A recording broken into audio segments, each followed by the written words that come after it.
মুরিদ হওয়া চলবে কি চলবে না পরে বলছি, আগে শুনেন যে পীর কাকে বলে।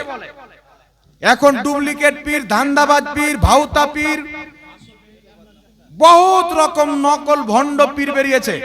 কেউ মহিলাদের মতো লেবাস পরে, কেউ মহিলাদের সাথে ঘরে একাই গল্প করে, কেউ মহিলাদেরকে পাও চাটায়, কেউ মহিলাদেরকে হাত চুমুন দেওয়া।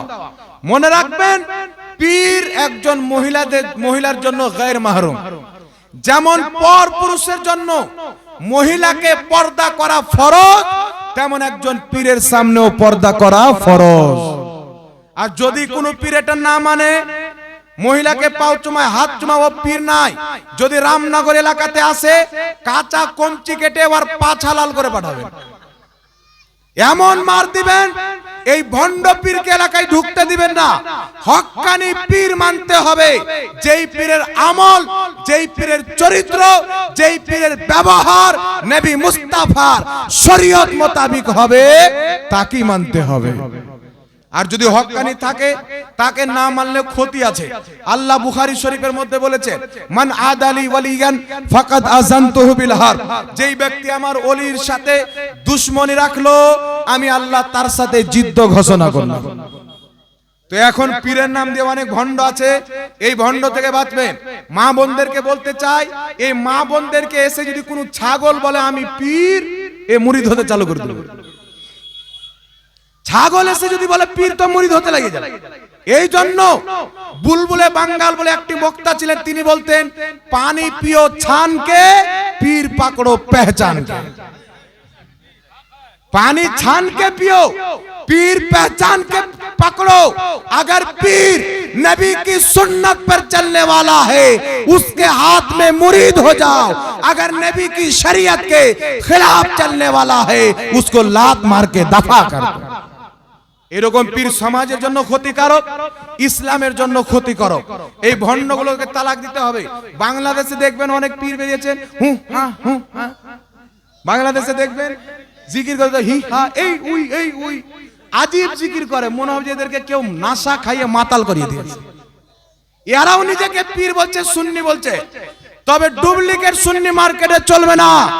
इमाम अहमद रजा मसलक के मानने वाला, ख्वाजा गरीब नवाज के मानने वाला, गौसे बगदादी के मानने वाला, हुसैन मुसलमान के सुनने वाला है। এবার আপনাকে বেয়াতের ব্যাপারে বলে দিই, কুরআনুল কারীম, হযরত কুরআন থেকে আমি আয়াত নম্বর বলে দিচ্ছি, মানুষ দেখে নেবে।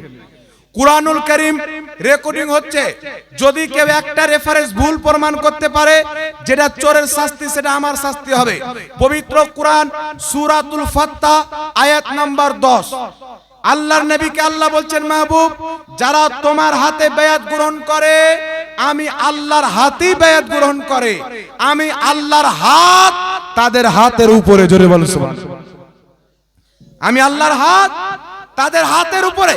তো এখান থেকে কি বোঝা গেল? আমাদের নবীও পীরি মুরিদি করতেন, আমাদের নবীও বেয়াত করতেন।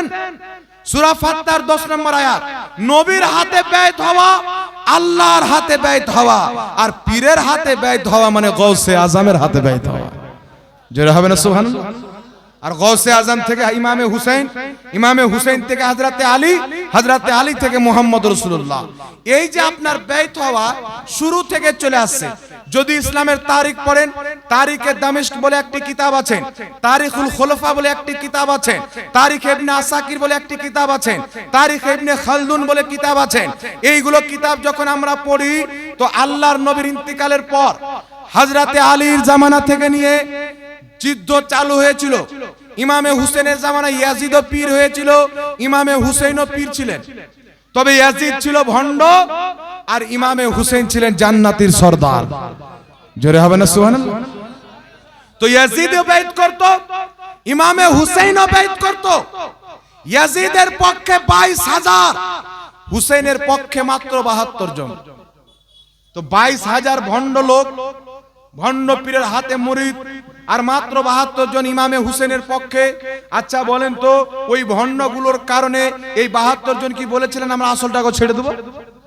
বলেছেন? প্রত্যেক আসল জিনিসের নকল বের হয়, তাই আসল জিনিসের মূল্য ঘটে যায় না। আসল জিনিসকে অস্বীকার করা যাবে না। দুনিয়াতে অনেক তামা বেরিয়েছে, তাই কেউ সোনাকে গোবরে গিয়ে ফেলে দেয় না। কথা আমার বুঝতে পারছেন কিনা বাবা? এই জন্য আপনাকে প্রথমে একটি হাদিস শুনিয়ে দিই। ইমাম ইবনে হিব্বান আল মাজরুহিন কিতাবের মধ্যে সহিহ সনদে হাদিসটি উল্লেখ করেছেন। ইমাম জালালউদ্দিন সিউতি লা আলিল মাসনুয়া কিতাবের মধ্যে হাদিসটিকে উল্লেখ করেছেন। ইমাম যাহাবী তারিখুল ইসলামের মধ্যে হাদিসটিকে উল্লেখ করেছেন। মারফু সূত্রে হাদিসটি বর্ণিত। হযরতে আব্দুল্লাহ ইবনে ওমর রাদিয়াল্লাহু তাআলা আনহু, বাপও সাহাবী বেটাও সাহাবী, হযরতে ওমরের ছেলে হযরতে আব্দুল্লাহ বলছেন, একজন পীর তার মুরিদের কাছে এমন যেমন নবী তার উম্মতের কাছে। জোরে হবে না সুবহানাল্লাহ? এটা সাহাবীর বক্তব্য। একজন পীর তার মুরিদের কাছে এমন যেমন নবী তার উম্মতের কাছে।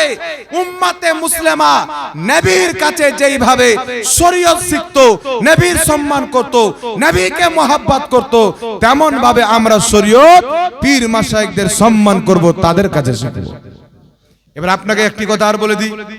ইমাম ফখরুদ্দিন রাজি রাহমাতুল্লাহ আলাইহি তাফসিরে কবির 11তম খণ্ড 198 পৃষ্ঠা, বেইরুত লেবাননের ছাপ, সেই কিতাবের মধ্যে বলছেন, নিজের জামানার সমস্ত আসল পীরের সম্মান অন্তরে রেখে একজনের হাতে বায়াত গ্রহণ করতে হয়। জোরে বল সুবহানাল্লাহ। এখন কিছু লোক বলতে চায় যে বাপ মা তো সবচাইতে বড় পীর, তো অন্য পীরের প্রয়োজন কি আছে? আচ্ছা বলেন তো, গওস পাকের বাপ মা ছিল কি ছিল না? সাহাবার বাপ মা ছিল কি ছিল না?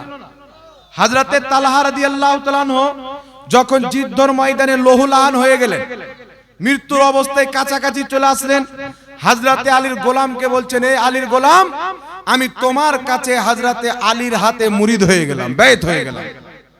এই কথা বলার পর তিনি ইন্তিকাল করেছেন। হযরতে আলীর গোলাম এসে বলছেন, হুজুর, আপনার বেত হযরতে তালহা আমার কাছে গ্রহণ করেছেন। হযরতে আলী বললেন, তালহার জান্নাতে যাওয়াকে অতক্ষণ পর্যন্ত আল্লাহ পছন্দ করেনি যতক্ষণ পর্যন্ত তালহা আমার মুরিদ হয়ে যায়নি। সুবহানাল্লাহ। তো সাহাবায়ে কেরাম এক কবর হাতে মুরিদ হতেন ভাই, বাইত গ্রহণ করতেন। কুফাবাসী হাজারো চিঠি দিয়ে ইমামে হুসেনকে ডেকেছিলেন, হুজুর আপনি চলে আসেন, আপনার হাতে বাইত গ্রহণ করব। ইমামে হুসেনের পর হযরতে যায়েদকে ডেকে ধোঁকা দিয়ে হত্যা করেছিল। ইমামে হুসেনকে ডেকে তিনার হাতে বাইত গ্রহণ করে ধোঁকা দিয়েছিল। তো পীরি মুরিদি আজকে থেকে নয়, নবী মুস্তাফার জামানা থেকে চলে আসছে। এই জন্য কুরআনুল কারীম সূরা মুমতাহিনা আয়াত নাম্বার 12, আল্লাহর নবী সাল্লাল্লাহু আলাইহি সাল্লামকে আল্লাহ পাক বলছেন, মাহবুব, তোমার নিকটে যদি কোনো মহিলা মুরিদ হতে আসে, বায়াত গ্রহণ করতে আসে, এইগুলি কথার উপরে যে আমরা শিরিক করব না, আমরা নিজের লজ্জা স্তরের হিফাজত করব, নিজের বাচ্চাকে হত্যা করব না, বিভিন্ন আপনার অপবিত্র কাজ থেকে বাঁচার আপনার হাতে যদি বায়াত গ্রহণ করতে আসে, আল্লাহ সূরা মুমতাহানার 12 নম্বর আয়াতে বলছেন, তুমি ওই মহিলাদেরকে মুরিদ করে নাও। সুবহানাল্লাহ। তো মহিলাদের বায়াত হওয়া। আসসালামু আলাইকুম ওয়া রাহমাতুল্লাহ। ব্রাদার ইসলাম, ওই ভাই বাবাজিরা, সকলের কাছে আবেদন যে এখনো প্রোগ্রাম করতে অনেক টাকার ব্যয় হয়েছে এবং ওলামা ইকরাম এসেছেন, যে যা পারবেন মুক্ত হস্তে দান করুন। আপনাদের কাছ থেকে চাওয়া হবে না, তবে ইচ্ছাকৃত যতটা পারবেন দান করবেন। আর আসরের নামাজের ব্যাপারে বলি, 4টা বাজলেই আপনারা যাদের ওযু নাই ওযু করে আসবেন। 4:15-তে জামাত আরম্ভ হবে, মাহফিলেই হবে। মাহফিলের জামাতের পরে পরে আবার ইনি বক্তব্য রাখবেন মাগরিব পর্যন্ত। মাগরিবের পরে আমাদের প্রধান বক্তা হযরত আল্লামা মাওলানা মুফতি আবু বকর মিসবাহি সাহেবকে তোলা হবে। আসসালামু আলাইকুম।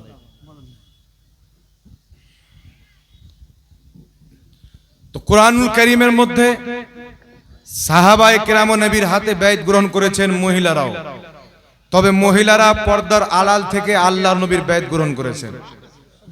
আল্লাহর নবীর পর পরবর্তী মুসলমান আবু বকর সিদ্দিকের হাতে বায়াত গ্রহণ করেছেন।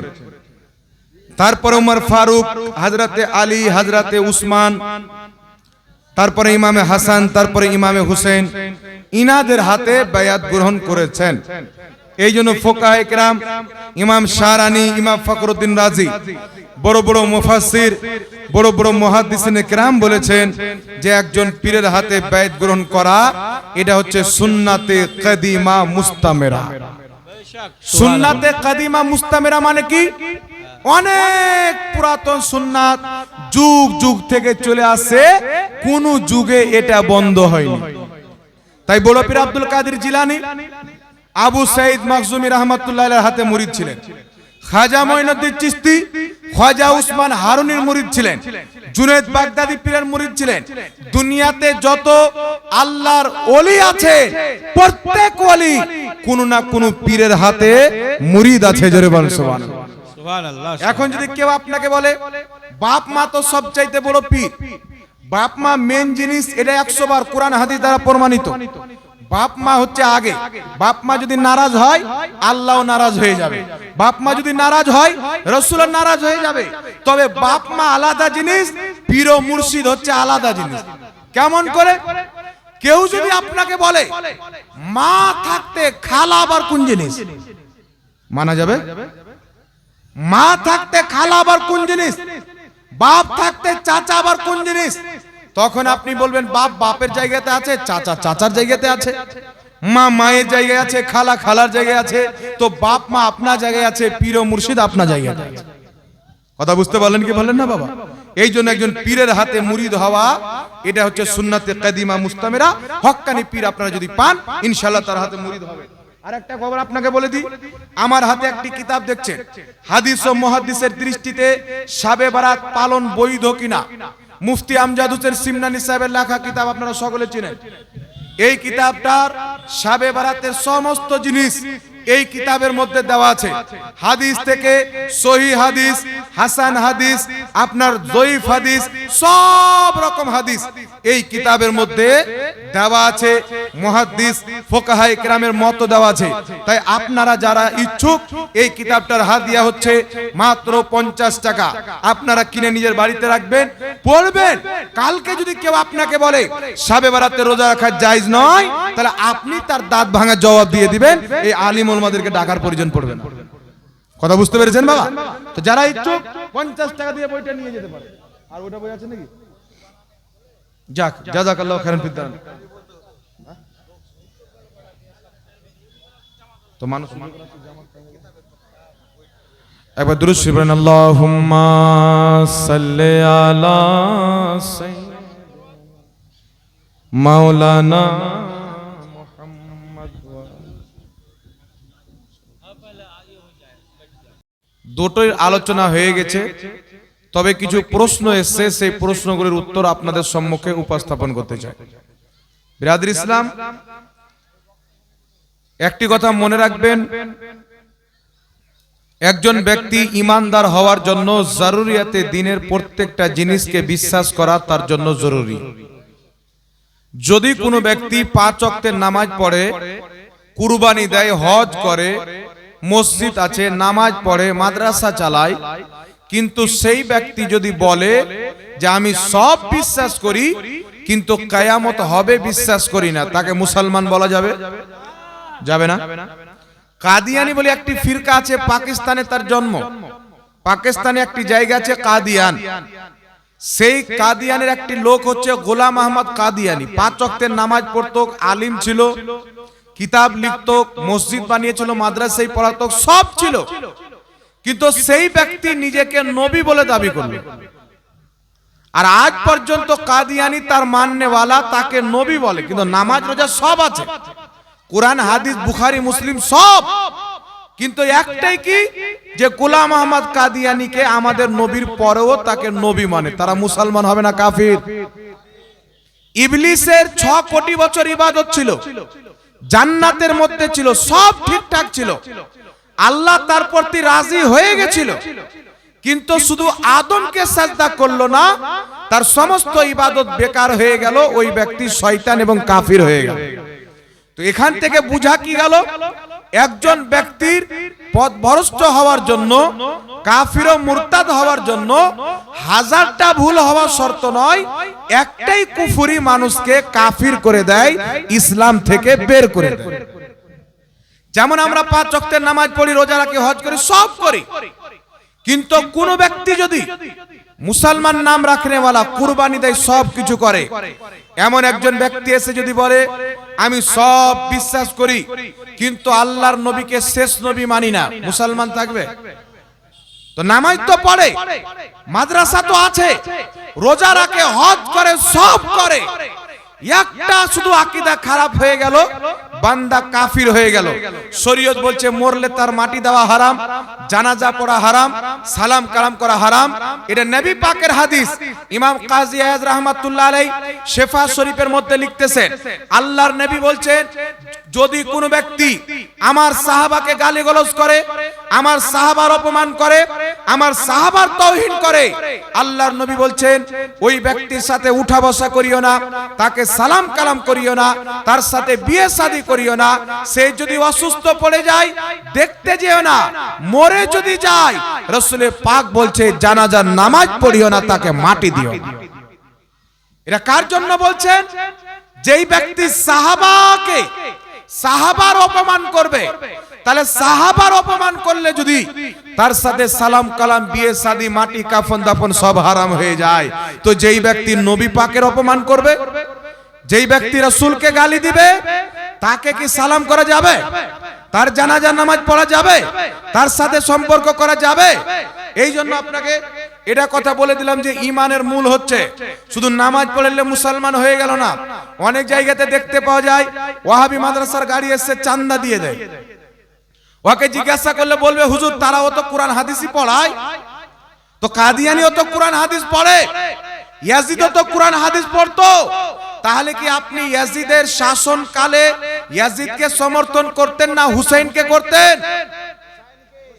ইয়াজিদের চেহারাতে দাড়ি ছিল, ইয়াজিদের নামাজ পড়তো, ইয়াজিদের দলে হাজারো মুফতি ছিল, হাফিজ ছিল, মুহাদ্দিস ছিল, কিন্তু ইয়াজিদকে আমরা সঠিক পথে বলি না, হুসাইন ছিল সঠিক পথে। এই জন্য পৃথিবীর মুসলমান যেই মাদ্রাসায় নবী লিখতে পড়তে জানতো না শিক্ষা দেওয়া হয়, বুখারী শরীফ হাদিস নাম্বার 2699, আল্লাহর নবী নিজের হাতে সিগনেচার করেছেন। ইমাম ইবনে হাজার আসকালানী ফাতহুল বারীর মধ্যে লিখছেন আল্লাহর নবী নিজের হাতে লিখেছেন। নবীর আক্ষরিক জ্ঞানও ছিল, নবী সাহাবীকে আক্ষরিক জ্ঞান শিক্ষা দিত। যেই মাদ্রাসায় নবী লিখতে জানতো না পড়া হয়, নবী পড়তে জানতো না পড়া হয়, নবী গায়েব জানতো না, নবীকে পিঠ পিছনের খবর ছিল না, নবী নিজের মেয়ে ফাতেমাকে বাঁচাতে পারবে না, নবী কিয়ামতে নিজের স্ত্রী আয়েশাকে চিনতে পারবে না, নবী নিজেই ফালফাল করে তাকিয়ে থাকবে আমার নেকির পাল্লা ভারী হবে না গুনার পাল্লা ভারী হবে। যেইগুলো মাদ্রাসায় এই রকম শিক্ষা দেওয়া হয় ওই মাদ্রাসায় দান দেওয়া মন্দিরে দান দেওয়ার চাইতো বেশি খারাপ। যদি কোনো ব্যক্তি মন্দিরে দান দেয়, হিন্দু ভাইরা পূজা করলো, শেষ হয়ে গেল। আর এর মাদ্রাসায় যদি আপনি দান দেন, এই মাদ্রাসায় ওই সেম কথা বলনেওয়ালা আরো শত শত কাঠমোল্লা জন্ম নেবে, বিভিন্ন জায়গা থেকে মানুষের ঈমানকে চুরি করবে। এই জন্য আপনাকে বলতে চাই, মানুষের পথভ্রষ্ট হওয়ার জন্য, জাহান্নামী হওয়ার জন্য সব কিছু খারাপ হওয়ার শর্ত নয়, একটা জিনিস খারাপ হওয়ার শর্ত। যেইগুলো জিনিস একটা অস্বীকার করলে মানুষ কাফির হয়ে যায়, এই রকম অসংখ্য জিনিসকে লামাযহাবীরা নিজের কিতাবে এবং বক্তব্যের মাধ্যমে অস্বীকার করে রেখেছে। এখন আপনাকে বলে দিই, আল্লাহ পাকের আকার আকৃতি আছে, এটা কি ইসলামের আকীদা? আল্লাহর আকার আকৃতি আছে, এটা ইসলামের আকীদা? বলবে কোরআন পাকে আছে আল্লাহর হাত, আল্লাহর পা, আল্লাহর চেহারা। তো কোরআন পাকে আছে তো 1450 বছর পূর্ব থেকে আজ পর্যন্ত যত কোরআন পাকের তাফসীর লেখা হয়েছে, আকীদার কিতাব লেখা হয়েছে, একটা কিতাব দেখাও যে তারা হাত থেকে আল্লাহর আকার আকৃতি বুঝিয়েছেন, চেহারা থেকে আল্লাহর আকার আকৃতি বুঝিয়েছেন। আর আমাদের কাছে বুঝে নাও, ইমাম মাতুরিদি তাফসীরে মাতুরিদির মধ্যে, ইমাম তাবারি তাফসীরে তাবারির মধ্যে, ইমাম কুরতুবী তাফসীরে কুরতুবীর মধ্যে লিখছেন আল্লাহ যেখানে হাতের কথা বলেছেন, পায়ের কথা বলেছেন, চেহারার কথা বলেছেন, আল মুরাদু সূরাতি সিফাত, আল্লাহ নিজের গুণকে বুঝিয়েছেন। সুবহানাল্লাহ। নিজের সিফাতকে বুঝিয়েছেন, সিফাতি বৈশিষ্ট্যকে বুঝিয়েছেন। যদি কোনো ব্যক্তি আল্লাহর আকার আকৃতি মানে ওই ব্যক্তি পথভ্রষ্ট, মানুষের মতন আকার আকৃতি যদি মানে কাফির এবং মুশরিক হবে। আর যদি বলে আল্লাহর হাত পাও আল্লাহর মতো আছে, তাহলে ওই ব্যক্তি বিদাতি এবং জাহান্নামী হওয়াতে কোনো সন্দেহ থাকতে পারে না। আরেকটা তাদের কুফরি আকীদা হলো নবীর ওসিলাকে তারা শিরক বলে।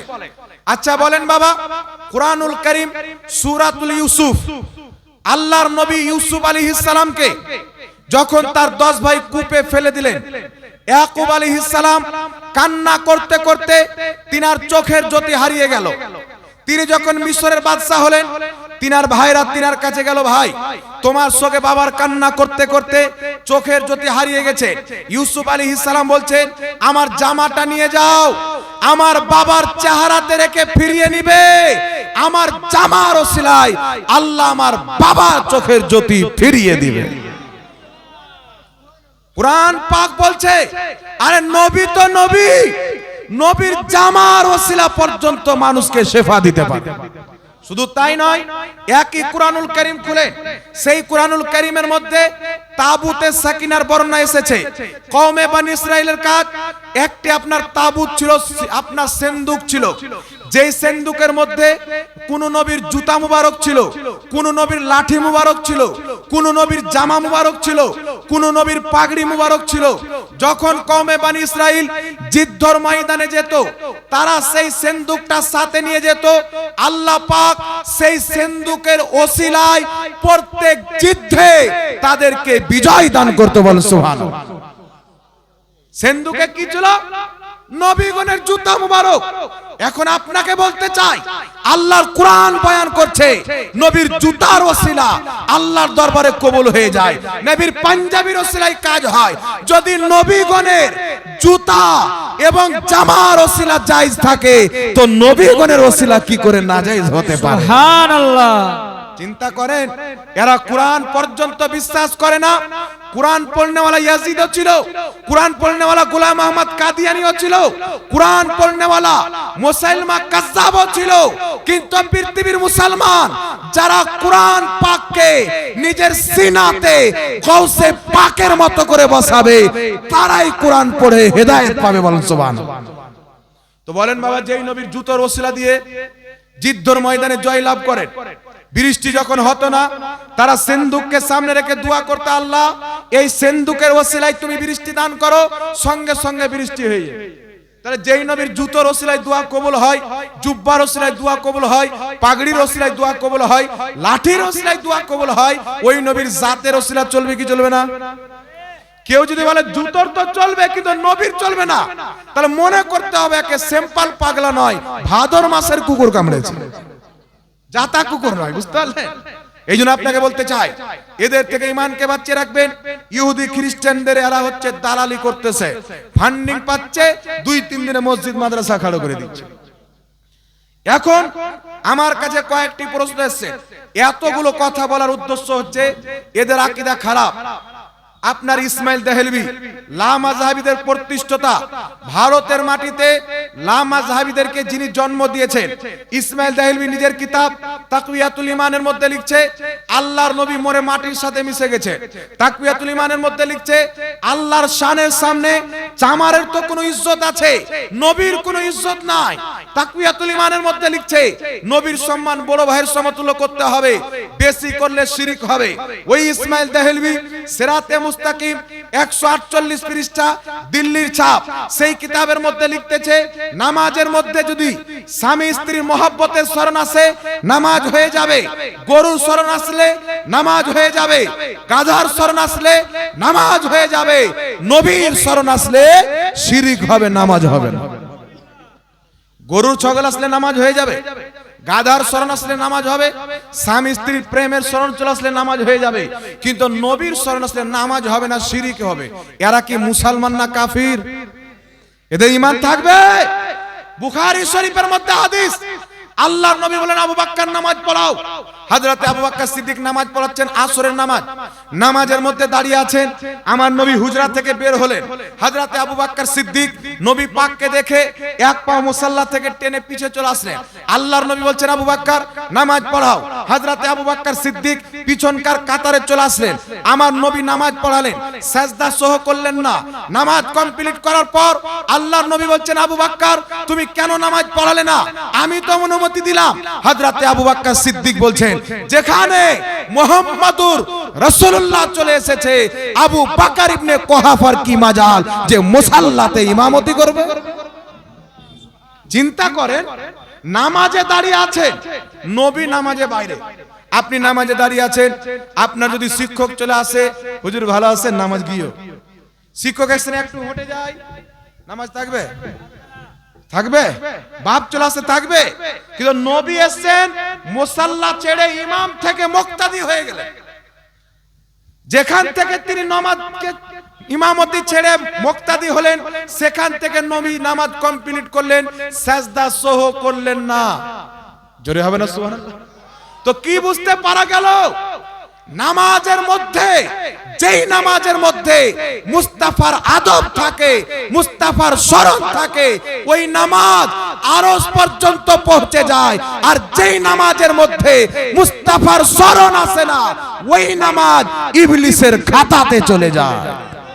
নারে তাকবীর, নারে রিসালাত, ইশক মোহাব্বত, ইশক মোহাব্বত, নারে তাকবীর। দাদা যারা দাঁড়িয়ে আছেন অনুরোধ করছি একটু আগে চলে আসেন, আপনারা আগে চলে আসেন। চলো দাঁড়িয়ে না থেকে আপনারা বসতে পারেন, তো আগে আসুন না, মেহফিলটাকে সাজান আপনারাই সাজাবেন, একটু চলে আসুন ভিতরে।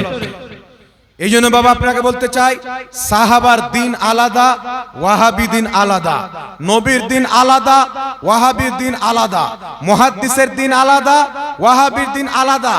হাজার মুহাদ্দিস যদি একটা হাদিসকে সহি বলে, আর আমেরিকা ইসরায়েলের দালাল নাসিরউদ্দিন আলবানী যদি হাদিসটাকে জয়ীফ বলে, হাজার মুহাদ্দিসের সহি বলা তারা বাতিল করে আলবানী যেটা বলেছেন সেটাকে মেনে নেবে। আর এই নাসিরউদ্দিন আলবানী খ্রিস্টানদের দালাল ছিল, সাহাবীকে পর্যন্ত জয়ীফ বলেছে, তাবিঈকে পর্যন্ত জয়ীফ বলেছে, কোন সাহাবীর ব্যাপারে বলেছে তিনার পরিচয় পাওয়া যায় না।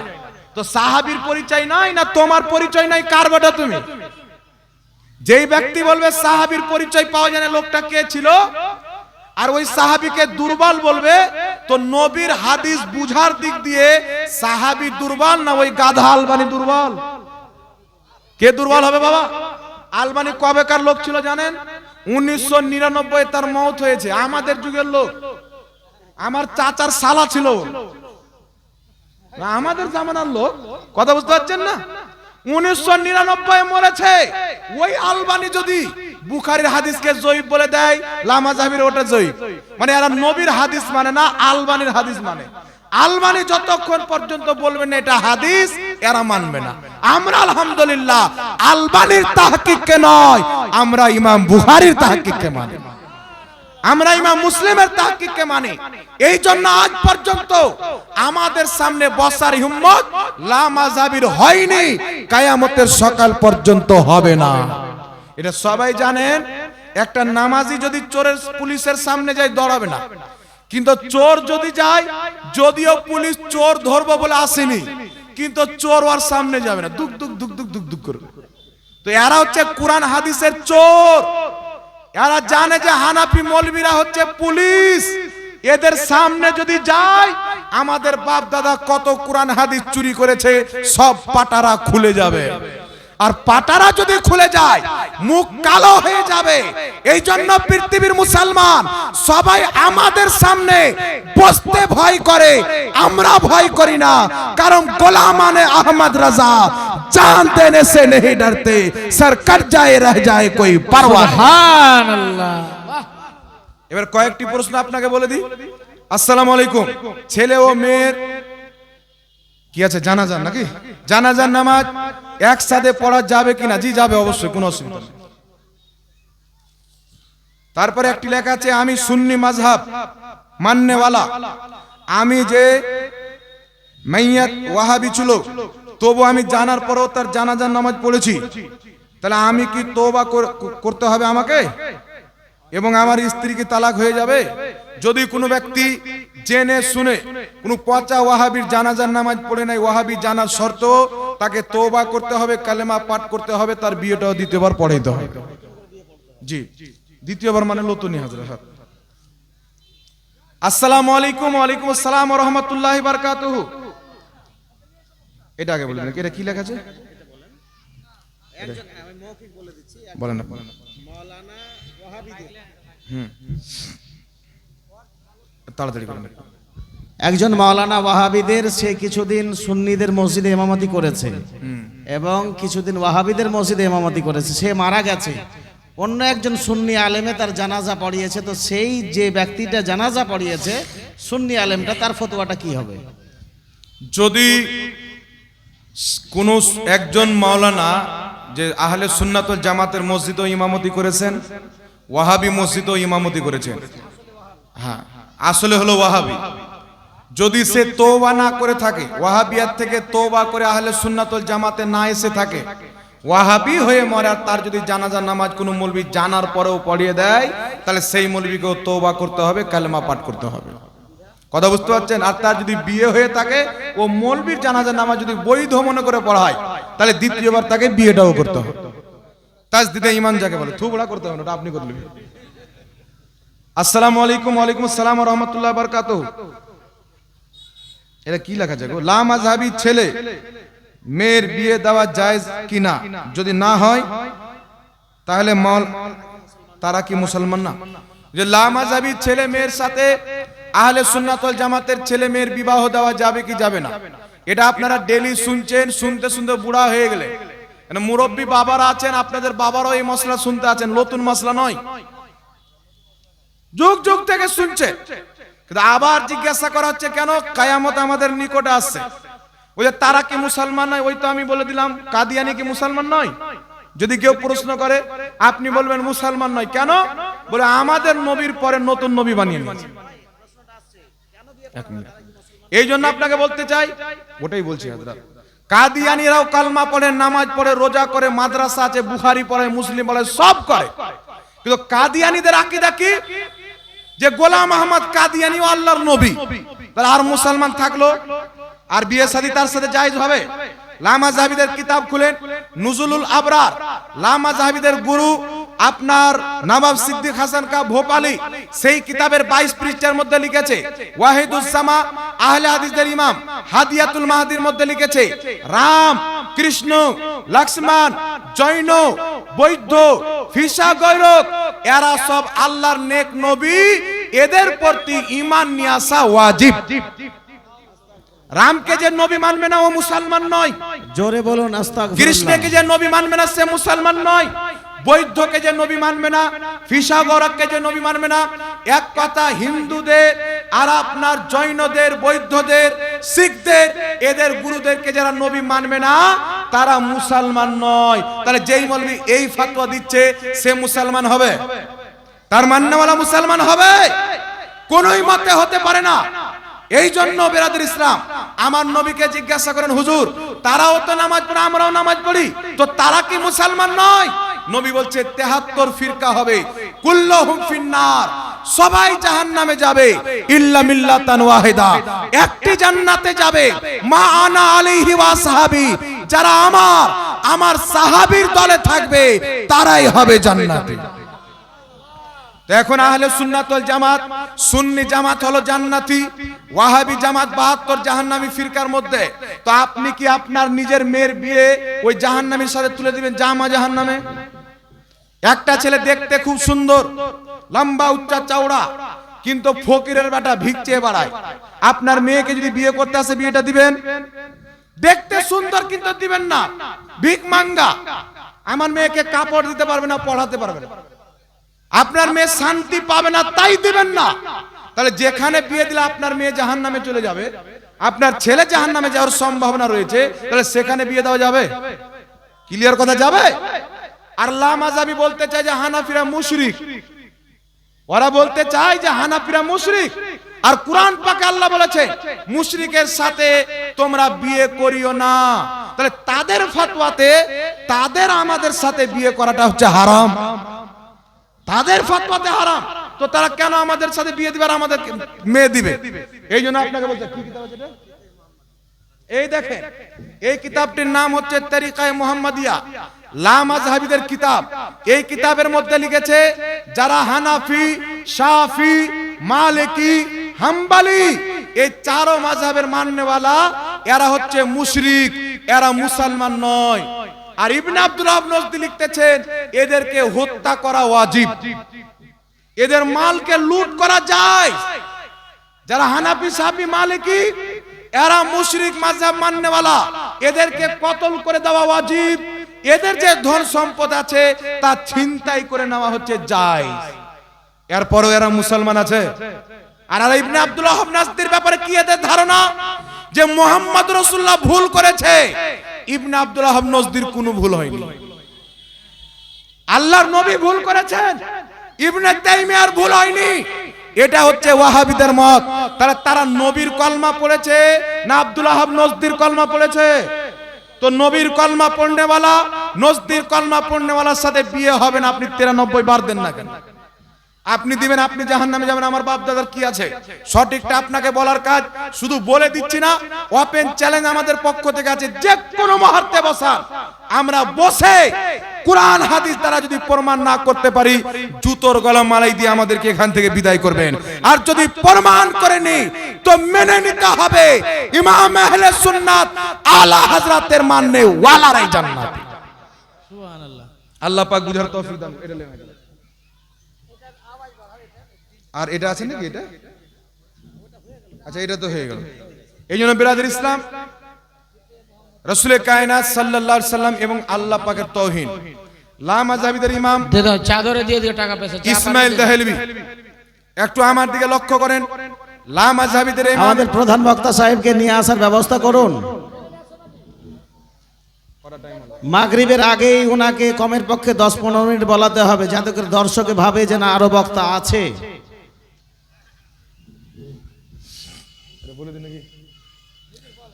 হ্যাঁ, বলে দিচ্ছি। দেখেন, দুটো কিতাব আছে, হাদিস ও মুহাদ্দিসের দৃষ্টিতে সহিহ নামাজ আর একটি শাবে বারাতের ব্যাপারে। এটা 150 টাকা হাদি, এটা 50 টাকা, দুটো নিলে 200 টাকা। আপনারা দূর দারাজ থেকে এসেছেন, আবেদন করব বইটা কিনে বাড়িতে গিয়ে পড়েন, নিজের ছেলে মেয়েকে পড়ান, ঈমান আকীদা বাঁচবেন। হ্যাঁ, তো বলতেছিলাম বাবা, ইসমাইল দেহলভী এবং বর্তমানে লা মাযহাবিদের গুরু জাকির নায়েক, নামটা শুনেছেন তো আপনারা সবাই জানেন। এই নায়ক সাহেব নিজের কিতাবের মধ্যে লিখছেন, ডক্টর জাকির নায়েক লেকচার সমগ্র। এই কিতাবের মধ্যে আরো ইংরেজিতে তার কয়েকটি কিতাব রয়েছে। তার কিতাবের মধ্যে লিখছেন যে আল্লাহ পাক মানুষ হয়ে আসতে পারে না, যদি মানুষ হয়ে চলে আসে তো আর আল্লাহ হতে পারবে না। মানে আল্লাহ যদি মানুষ হয়ে চলে আসে তো আর আল্লাহ হতে পারে না, দুনিয়াটা লা মাযহাবিরা চালাবে, ওদের দখল হয়ে যাবে। বুঝতে পারছেন তো? এটা হচ্ছে জাহিল মূর্খ। একটা কুকুরকে যদি জিজ্ঞাসা করেন, ওর এরকম আকীদা নাই যে আল্লাহ মানুষে আসতে পারে না, মানুষ হয়ে গেলে আর আল্লাহ হতে পারবে না। এইগুলা যারা মাতাল হয়ে যায়, যাদের দিমাগ নলেজকে আল্লাহ পাক কেড়ে নেয়, এইরকম নাপাক লোকের মুখ দিয়ে এগুলো শয়তান বের করে, ওরা নিজে বের করে। তারপরে লিখছে 4 জন মহিলা নবী ছিল। ইসলামিক দৃষ্টিকোণ থেকে 4 জন মহিলা নবী এসেছেন, বিবি আয়েশা, বিবি খাদিজা, বিবি ফাতেমা, আর পরে বিবি মারিয়াম। 4 জন মহিলা নবী হয়েছে। আর আল্লাহ কুরআন পাকে বলছেন আমি কোন মহিলাকে নবী বানাইনি। তাহলে কুরআন পাকের পক্ষে হলো না বিপক্ষে হলো বাবা? আকীদারা কুরআনের পক্ষে হলো না বিপক্ষে হলো? সারাসার বিপক্ষে হয়ে গেল। নায়ক সাহেব তার লেকচার সমারোহের মধ্যে লিখছে 40 চারম কলমা খানি, কুরআন খানি, এইগুলো সব হচ্ছে বিদআত। আর জাকির নায়েকের যিনি বড় বাপ ইবনে তাইমিয়া মাজমুয়া ফাতাওয়ার 24 খণ্ডের মধ্যে লিখছে মানুষের মারা যাওয়ার পর কলমা খানিও জায়েজ, কুরআন খানিও জায়েজ, তাসবিহ তাহলিল পাঠ করাও যায়। বেশক তাদের কিতাবে লেখা আছে। এই জন্য পৃথিবীর মুসলমান, এদের আকীদা খারাপ। এদের আকীদা হচ্ছে আল্লাহ সব করতে পারে, মিথ্যাও বলতে পারে, চুরিও করতে পারে, জিনাও করতে পারে, কিন্তু করে না। বলেন নাউজুবিল্লাহ। কিন্তু ইসলামের আকীদা হলো আল্লাহ সব করতে পারে, প্রত্যেক মুমকিন জিনিস আল্লাহর জন্য কিছু জিনিস মহল আছে। আল্লাহ মিথ্যা বলতে পারে না, আল্লাহ চুরি করতে পারে না, আল্লাহ দাগাবাজি করতে পারে না, আল্লাহ ধোঁকা দিতে পারে না। এই সমস্ত জিনিস আল্লাহর কুদরতের অন্তর্ভুক্ত নয়। আল্লাহর কুদরত হচ্ছে পাক, এইগুলো জিনিস হচ্ছে নাপাক। নাপাকের সাথে আল্লাহর কুদরতের কোনো সম্পর্ক নাই। জোরে বলো সুবহানাল্লাহ। এই জন্য এদের সাথে বিয়ে শাদী দেওয়া মুসলমানদের জন্য বৈধ নয়। কেউ বলবে যে হুজুর আমরা যে দিয়ে দিয়েছি, আপনার কর্তব্য হচ্ছে তাকে ডেকে, আপনার আলিম ডেকে তাকে বুঝান, কুরআন হাদিস দিয়ে তাকে বুঝান। ইনশাআল্লাহ বুঝেন, আলহামদুলিল্লাহ। জি বুঝেন, আলহামদুলিল্লাহ। যাক, একবার দুরূদ শরীফ পাঠ করুন। আল্লাহুম্মা পানি না।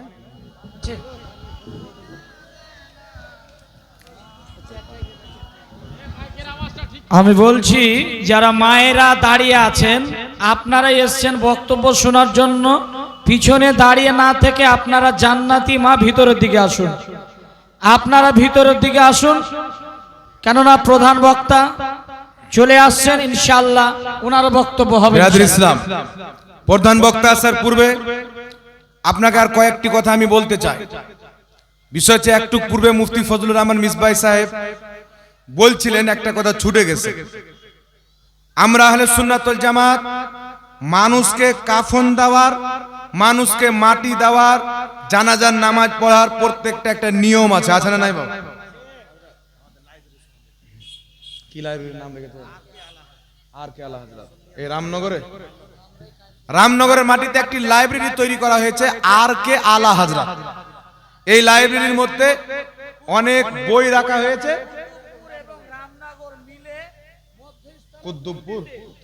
কুতুবপুর এবং রামনগরের লোক মিলে, জায়গাটার নাম কি? বিল্ডিং এর নাম বলছে আপনার, কার ঘরে কোথায় করেছে? মুন্ডের কানাতে একটি লাইব্রেরি তৈরি করা হয়েছে। আপনারা সেখানে এসে জ্ঞান অর্জন করতে পারেন, পড়াশোনা করতে পারেন, ওখান থেকে ইলমে দ্বীন আপনারা শিখতে পারেন। আপনাদের জন্য কিতাবপত্র রাখা আছে। আচ্ছা বিরাদর ইসলাম, বলেন তো, যারা নবী পাক সাল্লাল্লাহু আলাইহি ওয়াসাল্লামের কথা মানবে তারা মুসলমান হবে, না যারা নবী পাকের কথাকে অমান্য করবে তারা মুসলমান হবে? যারা মানবে তারা মুসলমান হবে।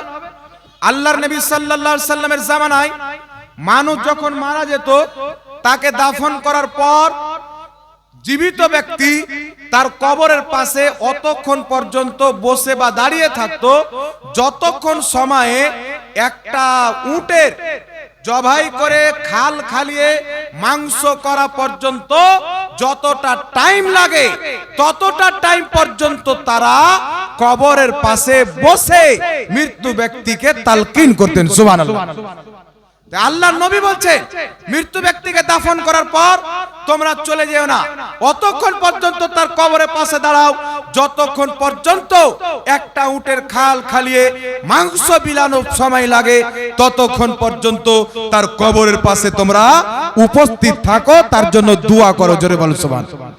আবু দাউদ শরীফের মধ্যে সহিহ হাদিস, লামাযহাবিদের গুরু আলবানী পর্যন্ত হাদিসটিকে সহিহ বলেছেন। আল্লাহর নবী বলছেন, ইদা ফারাগা মিন দাফনিল মাইয়্যিতি ওয়াকাফাত আলাইহি। আল্লাহর নবী বলছেন, মৃত্যু ব্যক্তিকে দাফন করার পর তোমরা চলে যেও না, দাঁড়িয়ে যাও। মৃত্যু ব্যক্তিকে দাফন করার পর নবী পাক বলছেন, মৃত্যু ব্যক্তিকে দাফন করার পর চলে যেও না, দাঁড়াও। দাঁড়িয়ে কি করব? রাসূল পাক বলছে, ক্বালু ইস্তাগফিরু লিআখিকুম, তোমরা তোমার ভাইয়ের জন্য দোয়া করো। সুবহানাল্লাহ। আর একটু জোরে হবে না সুবহানাল্লাহ?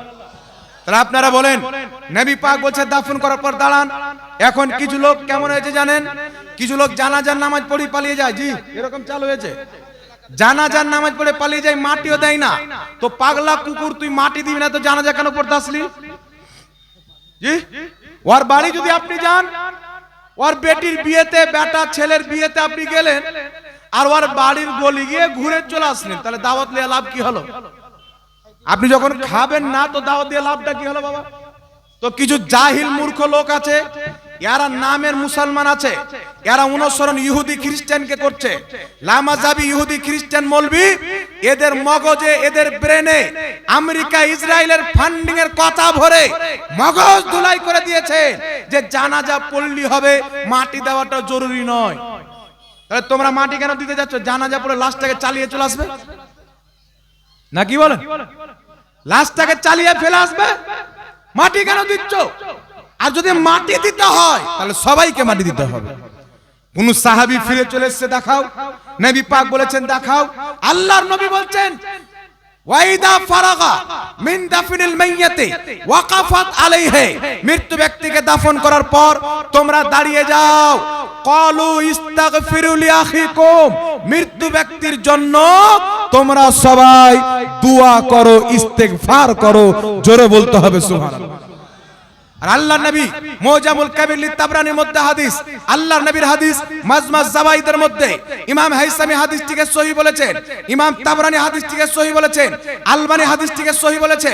নবী কায়নাত বলছেন যেখানে মুসলমান একত্রিত হয়ে দলবদ্ধ হয়ে সবাই মিলে হাত তুলে আল্লাহর কাছে দোয়া করে, তারা হাত তুলে আল্লাহর কাছে যা চায় তা দেওয়া আমার আল্লাহর প্রতি ওয়াজিব হয়ে যায়।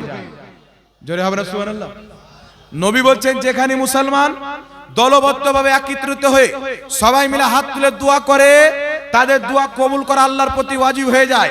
তো মাটি দিতে গিয়ে মুসলমান জমা হয় না আলাদা আলাদা হয়?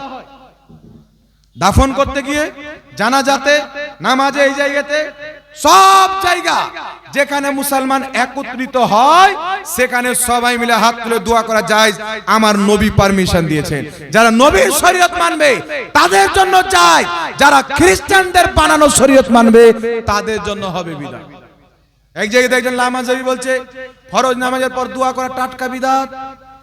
আমি বললাম তোমাদের গুরু আলবানী নিজের কিতাব রাসূল সাল্লাল্লাহু আলাইহি সাল্লামের নামাজ, বাংলাদেশ ঢাকা থেকে প্রকাশিত 274 পৃষ্ঠার মধ্যে নাসিরউদ্দিন আলবানী লিখছে ফরজ নামাজের পর সবাই মিলে হাত তুলে দোয়া করা যাবে।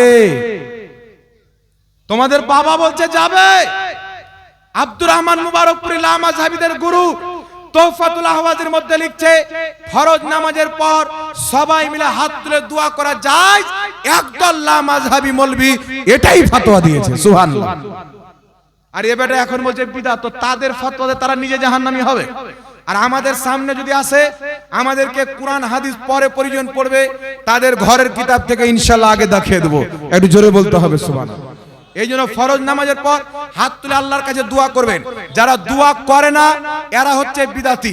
একটি হাদিস দোয়ার ব্যাপারে শুনিয়ে দিই। ইমাম বাইহাকি হাদিসটি সংকলন করেছেন। আল্লাহর নবী এবং হযরতে আনাস একটি মসজিদের দিকে রওনা হলেন। মসজিদের সামনে গিয়ে দেখছেন মসজিদের ভিতরে সবাই মিলে হাত উত্তোলন করে দোয়া করছেন। আল্লাহর নবী বলছেন আনাস আমি যা দেখছি তুমি কি দেখতে পাচ্ছ?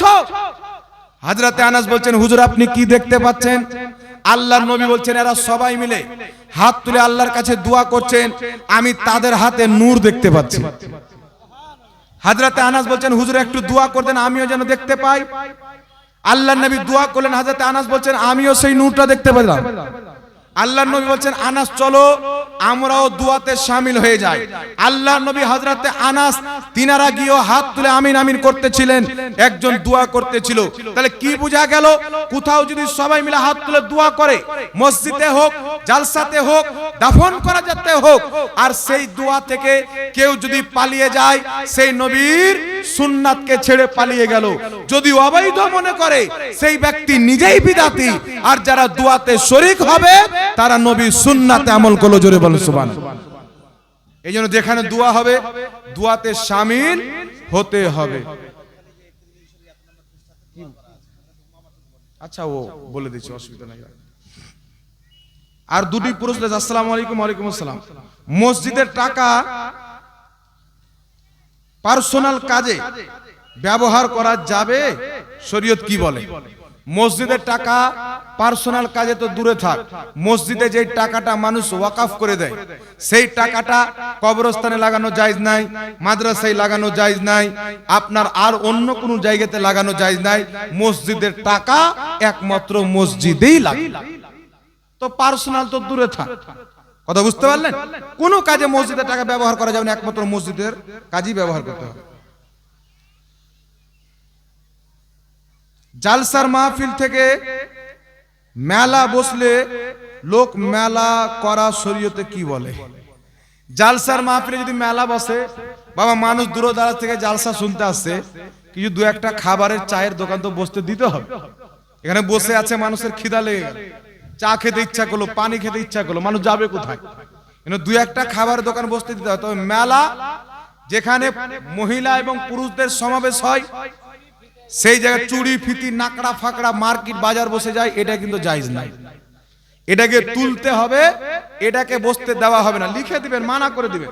মানা করার পরেও যদি বসে, তাহলে সুন্দর করে বস্তাতে ভরে নদীর পাশে গিয়ে রেখে চলে আসবেন, পানিতে ফেলবেন না। নদীর পাশে রেখে দিবেন আর বলবেন এই পাকে রাস্তা আছে, চলে যাও। মেলা বসতে দিবেন না কোনো জালসাতে। এইগুলো মেলা মহিলাদের যেখানে সমাবেশ হয়, ছেলেদের সমাবেশ হয়, এইরকম মেলা অন্য জায়গাতে বসাও না যায়, জালসাতে বসালে তো আরো নাজেজ হবে। ঢোল বাজানো হারাম, ইমামে হুসেনের শাহাদতকে কেন্দ্র করে করলে আসাদ হারাম, কঠোরভাবে হারাম। এই জন্য এইগুলো মেলা, অবৈধ মেলা, জালসাতে বসা জায়েজ নয়। কোন গায়ের মুকাল্লিদ, এই এটা কি আছে দেখেন তো, কোন গায়ের মুসলিম, এটা কি লেখা আছে? হ্যাঁ, একবার এমবিবিএস ডক্টর মতো করে লিখেছে তো। দোকানে দান নেওয়া যাবে কিনা? গায়ের মুসলিম দোকানে, হ্যাঁ, দোকানে এসে জালসার জন্য দান নেওয়া যাবে। কথা বুঝতে পারছেন? তাদের টাকা মসজিদে লাগানো যাবে না। তবে জালসার জন্য সে যদি নিজ ইচ্ছাকৃত ভাবে দেয়, ওর কাছে চাইলে নিজ ইচ্ছাকৃত ভাবে দিল, তাহলে এটা লাভা জায়েজ আছে। নিজ ইচ্ছাকৃত যদি যায়, और इच्छा मुताबिक। हम मस्जिद में जाए तो डायरेक्ट नहीं लिया ना गैर मुस्लिम का रुपया। कैसे गैर मुस्लिम का पैसा कैसे लगा सकते हैं? नहीं लगा सकते। गैर मुस्लिम में टाका मस्जिद लगाना जावे ना, बाहरी शरीयत में बात लिखी हुई है।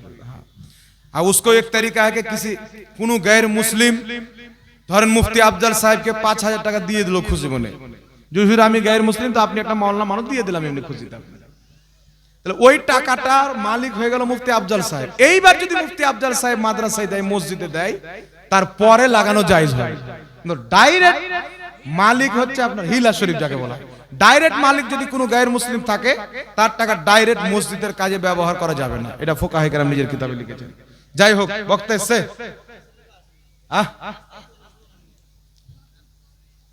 রাস্তাতে আসছে মানে কি দড়িয়ে নিয়ে আসছে না হাঁটিয়ে নিয়ে আসছে? হ্যাঁ, একটু স্পিডে নিয়ে আসতে হবে না, একটু দূর শরীফ পাঠ করে আল্লাহুম্মা সাল্লি আলা সাইয়্যিদিনা মাওলানা, একটু জোরে পড়ে না হে, ওয়ালা আলে, দেখি আর আওয়াজ, ওয়ালা আলে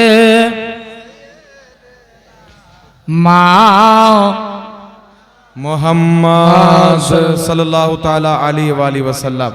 যাই হোক বিরাদর ইসলাম, লাস্ট একটা কথা বলে আমি আমার বক্তব্য শেষ করে দিচ্ছি। তারপরে আমাদের হযরত কিছু বলবেন, যে মানে হযরত আসছেন মুফতি সাহেবের, ওনার বক্তব্য আপনারা ইনশাআল্লাহ শুনে যাবেন তো ইনশাআল্লাহ? সবাই বলেন না ইনশাআল্লাহ? শেষ দোয়া করে টরে এখান থেকে ইনশাআল্লাহ যাবেন। লাস্ট একটি কথা আপনাকে বলবো, আমরা যে এখনই যে দুরূদ শরীফ পাঠ করলাম এবং দাঁড়িয়ে ইয়া নবী সালামুন আলাইকা পাঠ করি, তো কিছু মৌলবি বলে যে এটা কোনো হাদিসে নাই। বলে কি বলে না, বুঝে পচা হানবি। ওই মৌলবিকে বলবেন যে তুমি যে নবীর নাম নেওয়ার পরে সাল্লাল্লাহু আলাইহি সাল্লাম বলছো, এটা তোমার কোন বাবার হাদিসে আছে? সাল্লাল্লাহু আলাইহি ওয়াসাল্লাম এটা নবী পাকের কোন হাদিস দ্বারা প্রমাণিত নয়। আল্লাহর নবী বলেছেন যে আমার নাম নেওয়ার পর তোমরা সাল্লাল্লাহু আলাইহি সাল্লাম পড়বে, এমন কোন হাদিস কোন লামাযাবি দেখাতে পারে না। তাহলে তারা সাল্লাল্লাহু আলাইহি সাল্লাম পড়ে তো তারা জাহান্নামে যাবে কিনা? জোরে বলেন। লামাযাবিদের গুরু ইবনে তাইমিয়া মাজমুআ ফাতাওয়ার মধ্যে খুতবার পর যে দুরূদটা লিখেছে, কোন হাদিসে নাই, তার বানানো দুরূদ। এই যে মুসলিম শরীফ এখানে রাখা আছে, মুসলিম শরীফে খুতবার পর ইমাম মুসলিম যে দুরূদটা লিখেছে নিজের বানিয়ে লিখেছে, কোনো হাদিসে নাই। তাহলে ইমাম মুসলিমও বিদাতি, তো বিদাতির লেখা মুসলিম শরীফ তাদের জন্য পড়া জায়েজ হবে? ওর বাপের মুসলিম শরীফ বানাবে লিখবে, ইমাম মুসলিমের কেন পড়বে? এই জন্য শরীয়তের বিধান হচ্ছে দুরুদ হচ্ছে এক প্রকারের নবীর নাত। যেমন নবীর নাত আপনি বানিয়ে পড়তে পারেন, কাজী নজরুল ইসলাম বানিয়ে লিখেছে, তেমন ভাবে দুরূদ শরীফ যদি কোনো মুহাদ্দিসের বানানো থাকে সেটাও পড়া জায়েজ আছে। জোরে বলুন সুবহানাল্লাহ। যদি কোনো মৌলবি বলে, ওই মৌলবির কলার ধরে বলবেন সাল্লাল্লাহু আলাইহি সাল্লাম কোন হাদিসে আছে নবী বলেছেন আমার নাম নিলে সাল্লাল্লাহু আলাইহি সাল্লাম পড়বে, এই রকম একটা হাদিস দেখাও। যদি না দেখাইতে পারে তো মৌলবিকে বলবেন তোমার ফতোয়া অনুযায়ী তুমি নিজেই জাহান্নামী।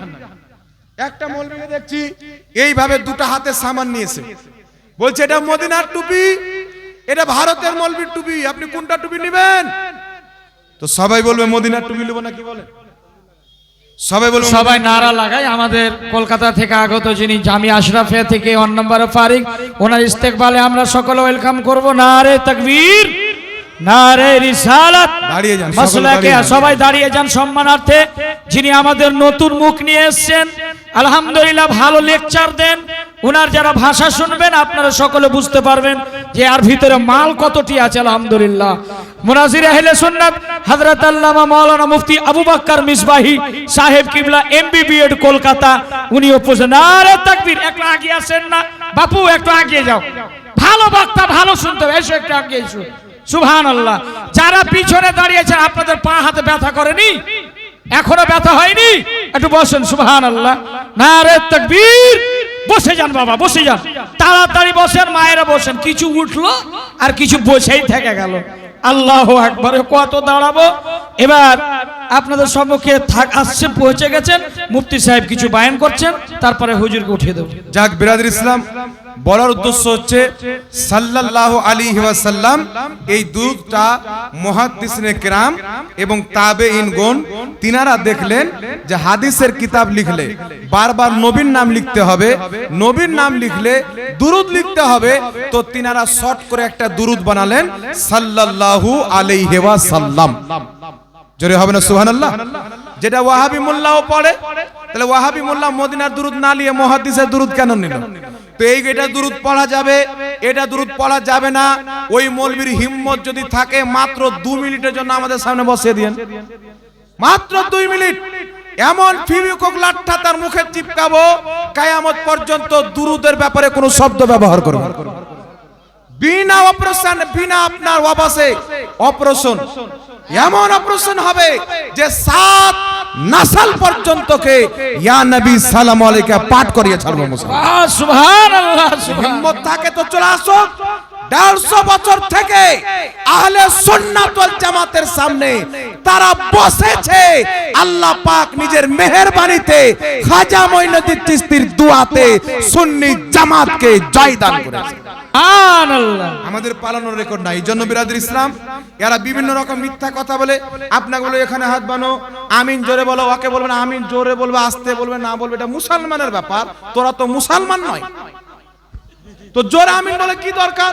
আর বুকে হাত বানে কি করবে? তুমি যদি মাথায় হাত বানো তো নামাজ হবে না। কোনদিন যদি আবু জেহেল কবর থেকে বেরিয়ে এসে নামাজ পড়ে তো আবু জেহেলের নামাজ হবে না। ইবলিস যদি নামাজ পড়ে তার নামাজ কি নামাজ হবে? কাদিয়ানি নামাজ পড়লে তার নামাজ হবে? শিয়া যদি নামাজ পড়ে তার নামাজ হবে? যার ঈমান নাই তার নামাজ নাই। একজন ব্যক্তি আম পাড়তে গিয়েছে, বস্তাতে আম ভরছে, ফজলি আম পেড়ে, মালদার বিখ্যাত আম। একটা কাহিনী বলে শেষ করি। ফজলি আম পাড়ছে, বস্তায় ভরছে, বাড়ি এসে ছাত্তু খেতে বসেছে। আপনারা খান না? তো স্ত্রীকে বলছে আম পেড়ে নিয়ে আসলাম, ওই আমগুলো কেটে দাও। স্ত্রী গিয়ে বস্তাটা তুলছে তো বস্তার তলা নাই, আম নিয়ে আসে না। এ বারবার রাগছে, ভাষা খারাপ করছে। তো স্ত্রী বলছে এ কানার বেটা, তুমি যে আম পাড়তে গেলে তো বস্তার তলা নাই, তো তোমার আমটা আসবে কি করে? মাথায় হাত দিয়ে বলছে তলা নাই তো বস্তায় আম থাকে না। তো স্ত্রী বলছে যার তলা নাই তার বস্তায় আম থাকে না, আম পারলে ভরলেও পড়ে যায়। যার ঈমান নাই নামাজ পড়লেও বেকার, কোনো লাভ হয় না। এই জন্য ঈমান নিয়ে আগে কথা হবে। আলহামদুলিল্লাহ আহলে সুন্নাত ওয়াল জামাতের প্রতি, মাসলাক আলা হযরত, মাসলাকে গাউস ও খাজার প্রতি আল্লাহ পাক আমাদেরকে কায়েম রাখুক। ওয়া আখির দাওয়ানা আলহামদুলিল্লাহি রাব্বিল আলামিন। আসসালামু আলাইকুম। কুরআনুল কারীম রেকর্ডিং হচ্ছে, যদি কেউ একটা রেফারেন্স ভুল প্রমাণ করতে পারে, যেটা চোরের শাস্তি সেটা আমার শাস্তি হবে। পবিত্র কুরআন সূরাতুল ফাত্তাহ আয়াত নাম্বার 10, আল্লাহর নবীকে আল্লাহ বলছেন, মাহবুব, যারা তোমার হাতে বায়াত গ্রহণ করে, আমি আল্লাহর হাতেই বায়াত গ্রহণ করে, আমি আল্লাহর হাত তাদের হাতের উপরে। জোরে বলুন সুবহানাল্লাহ। আমি আল্লাহর হাত তাদের হাতের উপরে। তো এখান থেকে কি বোঝা গেল? আমাদের নবীও পীরি মুরিদি করতেন, আমাদের নবীও বায়াত করতেন। সূরা ফাত্তার 10 নম্বর আয়াত, নবীর হাতে বায়াত হওয়া, আল্লাহর হাতে বায়াত হওয়া, আর পীরের হাতে বায়াত হওয়া মানে গৌসে আজমের হাতে বায়াত হওয়া। জোরে হবে না সুবহানাল্লাহ? আর গৌসে আজম থেকে ইমামে হুসাইন, ইমামে হুসাইন থেকে হযরতে আলী, হযরতে আলী থেকে মুহাম্মদ রাসূলুল্লাহ। এই যে আপনার বায়াত হওয়া শুরু থেকে চলে আসছে। যদি ইসলামের তারিখ পড়েন, তারিখে দামেস্ক বলে একটি কিতাব আছে, তারিখুল খুলাফা বলে একটি কিতাব আছে, তারিখ ইবনে আসাকির বলে একটি কিতাব আছে, তারিখ ইবনে খালদুন বলে কিতাব আছে। এইগুলো কিতাব যখন আমরা পড়ি, তো আল্লাহর নবীর ইন্তিকালের পর হযরতে আলীর জামানা থেকে নিয়ে যুদ্ধ চালু হয়েছিল। ইমামে হুসেনের জামানায় ইয়াজিদও পীর হয়েছিল, ইমামে হুসেনও পীর ছিলেন। তবে ইয়াজিদ ছিল ভণ্ড, আর ইমামে হুসেন ছিলেন জান্নাতের সরদার। জোরে হবে না সুবহানাল্লাহ? তো ইয়াজিদও বাইত করত, ইমামে হুসেনও বাইত করত। ইয়াজিদের পক্ষে 22,000, হুসেনের পক্ষে মাত্র 72 জন। তো 22,000 ভণ্ড লোক, ভণ্ড পীরের হাতে মুরিদ, আর মাত্র 72 জন ইমামে হুসেনের পক্ষে। আচ্ছা বলেন তো, ওই ভণ্ডগুলোর কারণে এই 72 জন কি বলেছিলেন আমরা আসলটাকে ছেড়ে দেব? বলেছেন? প্রত্যেক আসল জিনিসের নকল বের হয়, তাই আসল জিনিসের মূল্য ঘটে যায় না। আসল জিনিসকে অস্বীকার করা যাবে না। দুনিয়াতে অনেক তামা বেরিয়েছে, তাই কেউ সোনাকে গোবরে গিয়ে ফেলে দেয় না। কথা আমার বুঝতে পারছেন কিনা বাবা? এই জন্য আপনাকে প্রথমে একটি হাদিস শুনিয়ে দিই। ইমাম ইবনে হিব্বান আল মাজরুহিন কিতাবের মধ্যে সহিহ সনদে হাদিসটি উল্লেখ করেছেন। ইমাম জালালউদ্দিন সিউতি লা আলিল মাসনুয়া কিতাবের মধ্যে হাদিসটিকে উল্লেখ করেছেন। ইমাম যাহাবী তারিখুল ইসলামের মধ্যে হাদিসটিকে উল্লেখ করেছেন। মারফু সূত্রে হাদিসটি বর্ণিত। হযরতে আব্দুল্লাহ ইবনে ওমর রাদিয়াল্লাহু তাআলা আনহু, বাপও সাহাবী বেটাও সাহাবী, হযরতে ওমরের ছেলে হযরতে আব্দুল্লাহ বলছেন, একজন পীর তার মুরিদের কাছে এমন যেমন নবী তার উম্মতের কাছে। জোরে হবে না সুবহানাল্লাহ? এটা সাহাবীর বক্তব্য। একজন পীর তার মুরিদের কাছে এমন যেমন নবী তার উম্মতের কাছে। উম্মতে মুসলিমা নবীর কাছে যেইভাবে শরীয়ত শিখতো, নবীর সম্মান করত, নবীকে মহব্বত করত, তেমন ভাবে আমরা শরীয়ত পীর মাশায়েখদের সম্মান করব, তাদের কাছে শিখব। এবার আপনাকে একটি কথা আর বলে দিই।